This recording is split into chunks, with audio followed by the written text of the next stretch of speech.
여러분들은 가짜 짝퉁이라는 말을 들으면 어느 나라가 떠오르십니까? 많은 분들이 아마 중국을 떠올리실 것입니다. 가짜 분유가 등장하더니 놀랍게도 가짜 계란도 출시를 했습니다. 급기야 몇 년 전에는 이런 일까지 있었습니다. 중국 허베이성에 지바오자이라는 박물관이 세워졌습니다. 공사비만 무려 100억 원이 들었습니다. 그런데 알고 보니 그 박물관의 소장품 대부분이 가짜였습니다. 결국 등기 허가가 취소되었고 폐쇄 결정이 내려졌습니다. 이와 같은 중국의 실태를 잘 보여주는 일화가 있습니다. 한 농부가 씨앗을 사다가 밭에 뿌렸습니다. 그런데 해가 지나도록 열매를 맺지 않습니다. 알고 보니 그 씨앗 가짜였습니다. 너무 어이가 없는 나머지 농부가 공안을 불러서 신고를 했습니다. 그런데 공안이 대수롭지 않게 여기면서 접수 자체를 받지 않습니다.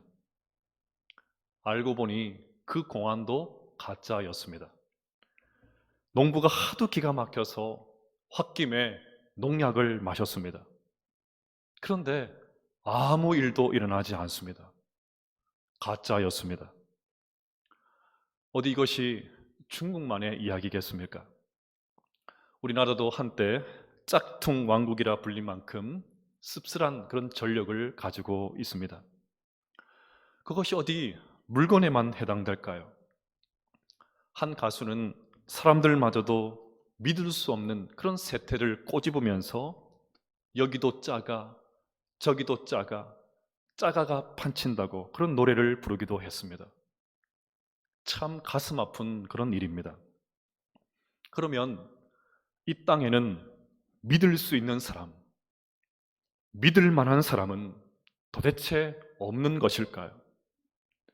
너무 믿을 만한 나머지 그 사람만 생각하면 가슴이 뛰고 감사가 터져 나오는 그런 사람은 정녕 없는 것일까요?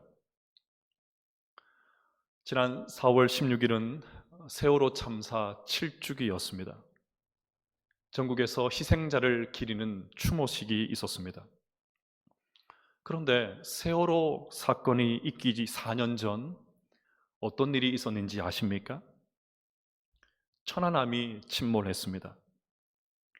2010년 3월 26일 오후 9시 30분 천안함이 침몰하면서 46명의 젊은 군인들의 안타까운 그런 생명을 잃고 말았습니다. 끝내 시신을 찾지 못한 그런 실종자가 8명이나 되었습니다. 미기한 승조원 중에 고 최한권 상사도 있었습니다. 당시 8살 된 외동딸이 바닷속에 있을 아빠를 위해 보내는 그 편지가 공개되면서 주위를 안타깝게 한 일이 있었습니다. 편지 내용이 이렇습니다. 아빠께 아빠 나야 많이 춥지? 그래 아빠 사랑해. 아빠 기다려. 내가 올 때까지 꼭 기다려. 아빠가 훌륭해서 인터넷에 아빠가 떴어. 아빠가 이렇게 될 줄 몰랐어. 아빠 이렇게 보내서 미안. 아빠 세상에서 가장 사랑하는 보배가 있고 고모부 고모 할머니 엄마. 아빠 사랑 사랑 사랑 사랑 사랑 사랑하는 엘리트 최한권 상사 군인 아주 고맙고 감사하고 존경하고 사랑하는 우리 아빠를 사랑하는 보배 올림. 그리고 편지 끝에 자신의 입술 자국을 남기면서 아빠에게 뽀뽀하는 것으로 편지를 마무리했습니다. 저는 이 최양의 편지를 보면서 이런 생각을 했습니다. 최한권 상사, 나는 당신이 누구인지 모릅니다. 그러나 당신은 대한민국 최고의 군인이었습니다. 그리고 당신은 딸에게도 최고로 성공한 아빠였습니다. 여러분, 가정이라는 작은 공동체가 있습니다. 제가 아버지로 있습니다. 그런데 제 아들과 딸이 저를 생각할 때마다 하나님 진짜 감사해요. 나에게 이렇게 좋은 아빠 주셔서 감사해요. 이런 고백을 들을 수 있다면 아버지로서 성공한 것 아닐까요? 여러분의 자녀들이 부모를 생각할 때마다 하나님, 우리 아빠가 저의 아빠인 거 너무 감사해요. 우리 엄마를 우리 가정에 주신 거 너무 감사해요. 자녀들 입에서 이런 고백을 들을 수 있다면 우리는 부모로서 성공한 것이죠. 가정에서만 그럴까요? 사회생활도 마찬가지고 교회에서도 마찬가지입니다. 어떤 분들이 저와 여러분들을 생각할 때마다 정말 감사합니다. 저분을 우리 직장에 보내주셔서 감사합니다. 저분과 함께 신앙생활할 수 있게 되어서 너무 기뻐요. 저분과 함께 교회를 섬길 수 있게 되어서 너무 감사해요. 이런 고백을 들을 수 있다면 우리 인생 성공한 것이죠. 그러니 누군가로부터 감사의 존재가 되는, 그런 감사의 대상이 되는 존재, 기쁨의 사람이 될 수 있게 되시기를 간절히 축복합니다. 이런 측면에서 보면 오늘 본문에 등장하는 빌립보 교회 성도들은 성공한 사람들이었습니다. 오늘 3절에서 바울은 이렇게 고백합니다. 내가 너희를 생각할 때마다 나의 하나님께 감사하며. 지금 편지를 쓰고 있는 바울의 모습을 한번 상상해 보십시오. 바울은 지금 투옥된 상태였기 때문에 자유로운 몸이 아니었습니다. 몸도 마음도 지친 그런 상태였습니다. 어렵게 편지를 쓰려고 종이를 펴놓고 펜을 들었습니다. 하지만 종이는 더 이상 백지가 아니었습니다.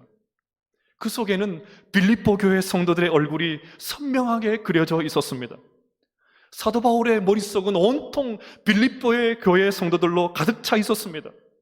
그들 때문에 감사의 마음이 본물처럼 터져 나왔습니다. 지금 바울은 흐뭇한 미소를 지으면서 그렇게 편지를 써내려가고 있습니다. 오늘 말씀을 보면서 저는 이런 소망이 생겼습니다. 제가 여러분들을 생각할 때마다 하나님, 저 성도님, 저 집사님 너무 감사해요. 저 권사님이 계셔서 얼마나 좋은지 몰라요. 저렇게 좋은 장로님들과 함께 앞서서 교회를 섬길 수 있게 되어서 너무 기뻐요. 이런 고백을 할 수 있는 우리 모두가 되었으면 좋겠습니다. 동시에 여러분들이 저를 생각할 때마다 하나님 참 감사해요. 저분을 우리 교회 담임 목사로 보내주셔서 감사해요. 여러분들이 교역자를 생각할 때마다 하나님 너무너무 감사해요. 저분을 우리 교회 부목사님으로, 전도사님으로 보내주셔서 너무 좋아요. 감사하시죠? 오늘 같은 날 도무지 소리가 들리지 않아서 너무너무 안타깝습니다. 빈말이 아니라 진짜 그런 고백할 수 있는 우리 모두가 되었으면 좋겠습니다. 우리 모두 구역이나 사역팀이나 전도회에 속해 있지 않습니까? 거기에 속해 있는 분들이 여러분들을 생각할 때마다 와, 저 집사님 너무 감사하지? 저 구역장, 저 회장이 있어서 너무 일이 잘 되는 것 같아. 저 권사님, 저 장로님이 계셔서 너무 기뻐. 이런 고백 듣는 건 말입니다. 언양교회를 세워나가는 우리 모두가 서로를 바라볼 때마다 막 감사가 터져나오는 그런 인생 될 수 있기를 간절히 축복합니다. 빌립보 교회 성도들을 향한 바울의 애정은 여기서 그치지 않습니다. 그들을 생각할 때마다 감사하는 것을 넘어서 4절에서 이렇게 고백합니다. 간구할 때마다 너희 무리를 위하여 기쁨으로 항상 간구함은. 감사가 터져나오는 사람은 우리에게 기쁨도 가져다 줍니다. 그 사람만 생각하면 미소가 번집니다. 그래서 그분이 저 멀리서 오기만 해도 가슴이 막 설렙니다. 자주 왔으면 좋겠는데 왜 안 오시지? 왜 안 오시지? 기다려줍니다. 그런 사람은 저절로 기도가 됩니다. 그런 사람을 위해서 기도하는 것은 너무 즐겁습니다. 그래서 항상 기쁜 마음으로 기도하게 됩니다. 오늘 이런 축복의 말을 교회에서 함께 하지 못하는 것이 너무 아쉽습니다. 옆에 있는 가족들에게 한번 이렇게 인사하겠습니다. 기쁨으로 추억되는 인생 될 수 있기를 축복합니다. 기쁨으로 추억되는 인생 될 수 있기를 축복합니다. 이제 빌립보 교회 성도들을 향한 바울의 애정이 절정에 다다르고 있습니다. 그들을 생각할 때마다 감사가 나오고 기쁨으로 기도하는 차원을 넘어서 이제는 그들을 사랑한다고 그렇게 고백합니다. 7절을 보시면 내가 너희 무리를 위하여 이와 같이 생각하는 것이 마땅하니 이는 너희가 내 마음에 있으며. 아멘. 지금 바울은 빌립보 교회 성도들을 자신의 마음판에 새기고 있습니다. 그들이 얼마나 사랑스럽던지 그들의 이름을 바울의 마음에 간직하고 있습니다. 그래서 8절에서 바울은 기가 막힌 표현을 합니다. 어떤 신학자는 이 8절을 바울의 사모곡이다 그렇게 표현했는데 정말 그렇습니다. 내가 예수 그리스도의 심장으로 너희 무리를 얼마나 사모하는지 하나님이 내 증인이시라. 여기서 나오는 심장은 감정의 장소입니다. 정들었다 할 때 그 정의 가장 강한 표현입니다. 즉 사도 바울은 빌립보 교회 성도들을 가슴 뭉클한 애정으로 정말 가슴 절절한 그런 사랑으로 사랑하고 있다 그렇게 고백하고 있습니다. 그런데 바울의 표현이 흥미롭습니다. 나의 심장이 아니라 그리스도의 심장이라고 합니다. 그리스도의 심장으로 사랑한다고 합니다. 왜 이런 표현을 썼을까요? 빌립보 교회 성도들을 생각할 때마다 터져나오는 감사와 기쁨은 바울에게만 있지 않았기 때문입니다. 그것은 하나님도 감동시켰습니다. 빌립보 교회는 하나님에게 있어서도 감사의 대상이고 기쁨의 존재라는 말입니다. 그래서 바울은 나의 심장이 아니라 그리스도의 심장으로 사랑한다고 표현했습니다. 즉 빌립보 교회 성도들은 바울뿐만 아니라 예수님의 심장에도 새겨진 그런 성도가 되었다는 말입니다. 여러분에게 또다시 도전하고 싶습니다. 빌립보 교회 성도들이 바울의 심장에 새겨지는 그런 성도들이 되었다면 나도 우리 언양교회 교역자들의 심장에 새겨지는 성도가 되어야지. 빌립보 교회의 성도들이 바울의 심장을 넘어서 예수님의 심장에 새겨졌다면 나도 주님의 심장에 새겨지는 성도가 되어야지. 이 거룩한 도전이 우리 마음 가운데 일어나게 되기를 간절히 축복합니다. 자, 그러면 이제 진짜 중요한 질문이 남았습니다. 도대체 무슨 이유로 빌립보 교회 성도들은 바울의 심장에 새겨질 정도로 그렇게 사랑하는 존재가 되었을까요? 그들은 도대체 누구이기에 바울은 하나님이 내 증인이시다 그렇게 소리치면서 그들을 향한 사랑을 고백하고 있을까요? 5절에 그 해답이 나옵니다. 너희가 첫날부터 이제까지 복음을 위한 일에 참여하고 있기 때문이라. 너희가 첫날부터 이제까지 복음을 위한 일에 참여하고 있기 때문이라. 빌립보 교회 성도들은 처세술이 좋아서 바울이 감격하는 것이 아닙니다. 그냥 인간적으로 좋은 사람들이어서 그렇게 그랬던 것이 아닙니다. 그들은 복음 전파라는 공동의 목표를 향해서 함께 달려갔습니다. 복음 전파는 바울에게만 있어서 인생의 목적이 아니었습니다. 빌립보 교회 성도들의 인생의 목적도 복음 전파였습니다. 어떻게 하면 복음을 전할 수 있을까? 어떻게 하면 교회를 위해서 더 헌신할 수 있을까? 미력하지만 나의 은사를 사용할 수 있을까? 내 물질을 드릴 수 있을까? 어떻게 하면 바울을 도와서 복음을 전할 수 있을까? 늘 이런 열정과 결단이 그들 속에 가득했습니다. 지금 바울은 복음을 전하다가 붙잡혀서 감옥에 갇혀 있습니다. 바울이 감옥에 갇히자 빌립보 교회 성도들은 가만히 있을 수가 없습니다. 마치 자신들이 투옥된 것 같은 그런 마음을 가지고 함께 고난에 동참하면서 기도하기 시작했습니다.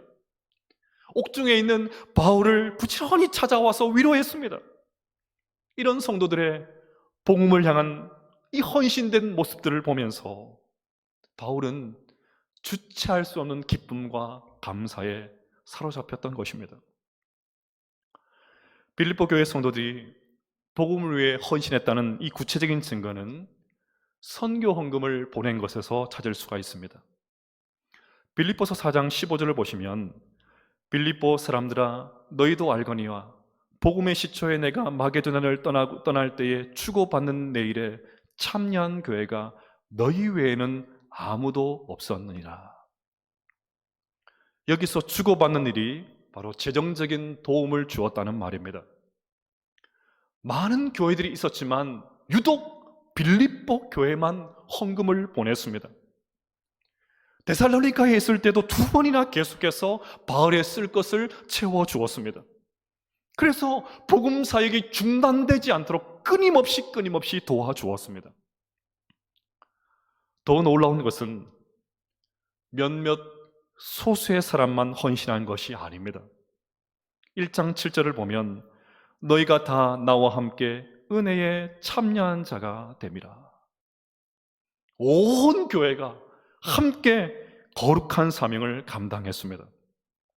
그래서 바울은 이러한 빌립보 교회 성도들의 복음을 위한 헌신과 수고를 보면서 감사가 터져나왔습니다. 자기 쓸 것도 모자라는데 함께 마음을 모아서 그들을 섬겨준 그들을 보면서 기쁨을 주체할 수가 없었습니다. 이런 빌립보 교회 성도들의 복음을 위한 헌신이 바울과 주님의 심장에 새겨지게 되었던 것입니다. 사랑하는 여러분, 예수님의 심장에 새겨지는 그런 성도가 되기를 원하십니까? 그러면 우리가 해야 할 일이 있습니다.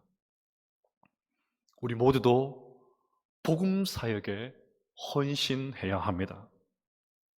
복음을 위해 함께 달려가야 합니다. 우리는 하는 일도 다르고 살아가는 모습도 다르고 생각하는 것도 다 다릅니다. 그러나 우리에게는 공통 분모가 있습니다. 우리 모두는 하나님의 자녀입니다. 언양교회의 한 식구가 되었습니다. 하나님의 자녀가 되어서 함께 언양교회에 몸을 담고 있다면 복음을 전하는 이 일에 함께 똑같이 헌신할 수 있습니다. 그렇게 할 때 우리 모두도 주님의 심장에 새겨지는 그런 성도가 될 수 있습니다. 그런데 오늘은 좀 다른 측면에서 함께 이 말씀을 나누었으면 좋겠습니다. 우리는 복음을 전한다라고 하면 자꾸 밖으로 나가서 하는 전도나 선교 사역을 떠올립니다. 물론 전도와 선교는 매우 중요한 일입니다. 우리의 전도와 선교는 어떤 일이 있어도 중단 없이 계속되어져야 합니다. 저는 우리 교회가 더 많은 교회와 더 많은 선교사님들을 후원하는 그런 교회가 되었으면 좋겠습니다. 하루속히 코로나가 종식되어서 마음껏 전도할 수 있는 날이 오기를 간절히 고대합니다. 하지만 저 유명한 인도 선교사였던 레슬리 유비기니를 기억해야 합니다. 인도에서 35년 동안 선교 사역을 마치고 고향으로 돌아간 그는 영국이 그 어떤 선교지보다 더 이교화된 그 사회가 된 것을 발견하고는 충격을 받았습니다. 그래서 은퇴를 한 나이임에도 불구하고 수많은 책과 강연들을 통해서 하나님을 떠난 젊은 세대들을 되돌리는 이 사역에 헌신을 했습니다. 이처럼 외부 일에만 열중하다가 정작 내부를 잃어버릴 수 있습니다. 그래서 밖도 중요하지만 안도 중요합니다. 이것도 행하고 저것도 버리지 말아야 합니다. 성경의 가르침도 마찬가지입니다. 땅끝까지 이르러 주님의 증인이 되기 전에 선행되어야 할 것이 있습니다. 바로 예루살렘과 유대의 복음화입니다. 덮어놓고 그냥 멀리만 가려고 하지 말고 가까운 곳도 신경을 써야 합니다. 바울이 구원의 방법을 묻는 간수에게 뭐라고 했습니까? 주 예수를 믿으라. 그리하면 너와 내 집이 구원을 받으리라. 저 집도 중요하지만 내 집도 중요합니다. 바깥도 중요하면 하지만 안도 중요합니다. 이런 측면에서 우리의 가정은 어떻습니까? 우리의 자녀들은 어떤 상태에 있습니까? 혹시나 그 어떤 열악한 선교지보다 더 힘든 상황 가운데 있지는 않습니까? 그 어떤 선교지보다 더 열악한 그런 상태 가운데 있지 않습니까? 저는 5월 가정의 달이 되면 늘 생각나는 찬송이 2개가 있습니다. 하나는 579장 어머니의 넓은 사랑입니다. 1절 가사가 이렇습니다. 어머니의 넓은 사랑 귀하고도 귀하다. 그 사랑이 언제든지 나를 감싸줍니다. 여러분, 부모 사랑, 부모 공경인데 왜 아비의 사랑은 없고 어미의 사랑만 있을까요? 아비의 입장인 저의 입장에서 보면 서운하기 짝이 없는 그런 가사입니다. 찬송가 199장 나의 사랑하는 책은 더 가관입니다. 나의 사랑하는 책 비록 헤어졌으나 어머니의 무릎 위에 앉아서 재미있게 듣던 말 그때를 지금도 내가 잊지 않고 기억합니다. 귀하고 귀하다 우리 어머니가 들려주시던 재미있게 듣던 말 이 책 중에 있으니 이 성경 심히 사랑합니다. 여기도 아비는 없고 지 어미만 있습니다. 물론 동서양을 막론하고 과거에 주로 집을 지킨 사람들은 어머니였으니까 신앙 교육의 책임도 그들의 몫이었을 것입니다. 그리고 솔직히 예전에 그렇게 살가운 아버지들이 있기나 했습니까? 그러니 이런 가사가 나오는 것이 어쩌면 당연할지도 모르겠습니다. 그런데 아비가 없는 것이 중요한 것이 아니라 저는 이 2 찬송을 더 이상 부를 수 없는 날이 올 수도 있겠다는 위기감 때문에 화들짝 놀랍니다. 579장 2절 가사가 이렇습니다.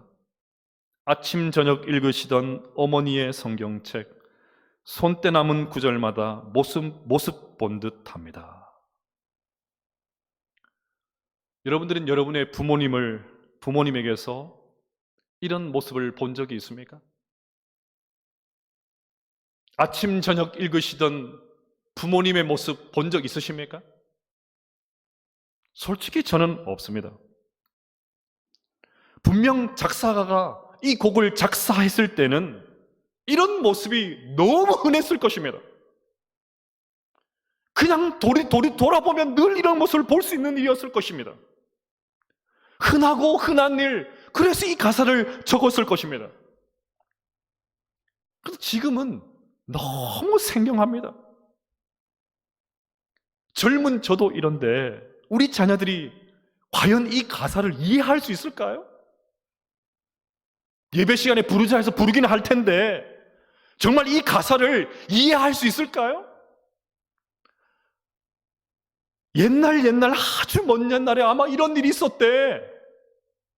옛날에 이런 일이 있었대. 뭐 추억의 찬송, 그런 찬송이 되지 않을까요? 찬송가 199장은 더 참담합니다.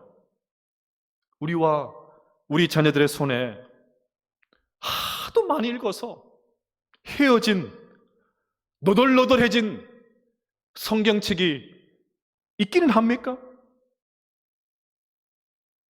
헤어진 문제집, 참고서, 토플책, 토익책, 뭐 그런 거는 있을지 몰라도 성경책은 없습니다.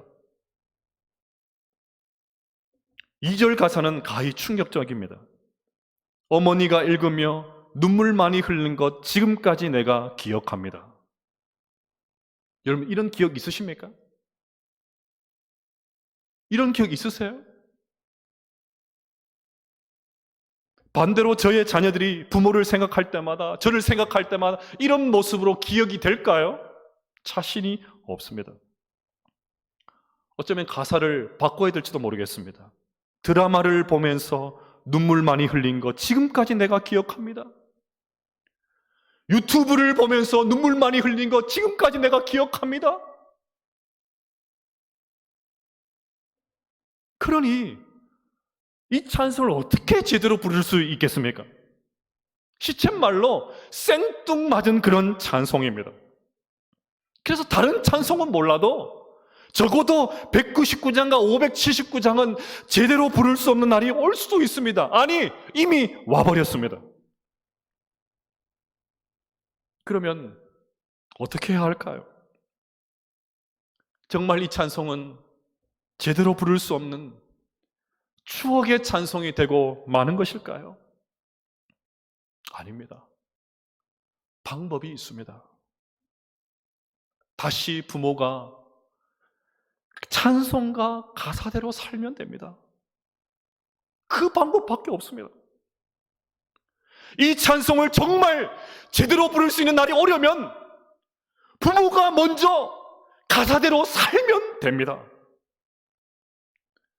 자녀를 하나님 말씀대로 양육해야 된다는 것을 모르는 사람들이 누가 있습니까?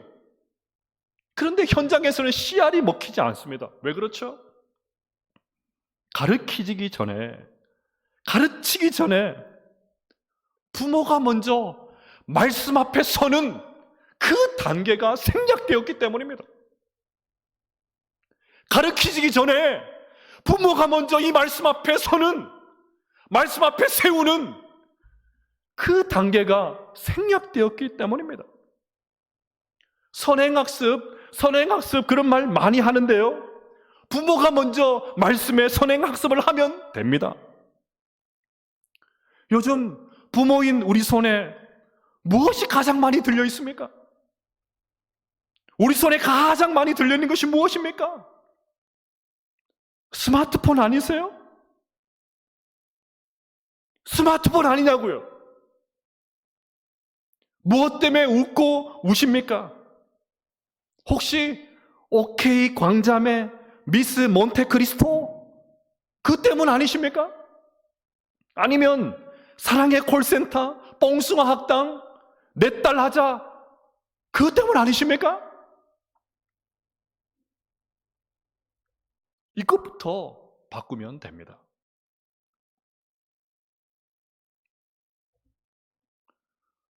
제발 여러분의 자녀들이 교회에 출석하는 것만으로 만족하지 마십시오. 요즘 어떤 설교를 듣고 있는지, 설교를 들으면서 무슨 생각을 하고 있는지 관심을 가져주십시오. 최근에 우리 교회에 명소가 된 캔디방을 아시죠? 저는 단순히 간식을 주기 위해서 이곳을 연 것이 아닙니다. 처음에는 아이들이 그냥 간식 주는 줄 알고 왔어요. 간식을 다 고르면 제가 기도해 주기 전에 다 자리에 앉혀놓고 제가 물어봅니다. 예배는 잘 드렸는지, 오늘 무슨 설교를 들었는지 꼭 물어봅니다. 처음에 이 질문을 던지니까 아이들 눈이 동그래집니다. 동그래져요. 한 번도 그런 질문을 받아본 적이 없기 때문입니다. 대답을 제대로 하는 아이들이 없습니다. 그래서 제가 매주마다 물어보거든요. 계속해서. 그러니까 이제는 저를 보자마자 목사님 오늘 베드로 설교 들었어요. 목사님 오늘 이런 설교 들었어요. 물어보지도 않았는데 바로 대답을 합니다. 평소 안 하던 것을 하려니까 주저가 되십니까? 그러면 부모인 여러분이 먼저 얘기를 들려주십시오. 오늘 예배를 통해서 들었던 내용이 무엇이었는지, 들으면서 무슨 생각을 했는지, 어떤 결단을 내렸는지 얘기해 주십시오. 그러고 나서 너도 다음 주에 설교 잘 듣고 말씀 잘 듣고 나에게 좀 이야기해 줘. 그렇게 말해 보십시오. 제발 자녀들이 교회에 출석하는 것만으로, 예배의 자리에 있는 것만으로 만족하지 마시고 자녀들의 신앙 상태에 대해서 관심을 가져주십시오. 이렇게 자녀들의 신앙을 잘 지도하고 돌보는 것 또한 복음을 위해 헌신하는 것 중에 하나입니다. 그러면 우리 모두도 주님의 심장에 새겨지는 그런 성도가 될 수 있습니다. 목사님, 저는 아이들이 다 출가해서 아무도 없습니다. 그러십니까? 가끔 손자, 소녀들을 만나면 자신 있게 말해 보십시오. 할아버지, 할머니, 뭐 보고 계세요? 성경 보고 있어. 이리 와봐. 여기 앉아봐. 할아버지가, 할머니가 성경 이야기 들려줄게. 여러분의 자녀들이 관심을 많이 쏟지 못하고 있다면 할아버지, 할머니 세대라도 해야 하지 않겠습니까? 그렇게 할 때 저는 할머니, 어머니, 디모데로 이어지는 이 신앙의 전수가 오늘 이 시대에도 계속해서 일어나게 될 줄로 확신합니다. 저는 오늘 심장에 새겨지는 성도가 되기 위해서 복음을 위해 헌신해야 된다 말씀드렸습니다. 밖에서 전도하는 것만큼 중요한 것이 우리의 자녀들을 말씀으로 양육하는 것입니다. 이 말씀 사역을 잘 감당하셔서 주님의 심장에 새겨지는 우리 모두가 될 수 있기를 간절히 축복합니다.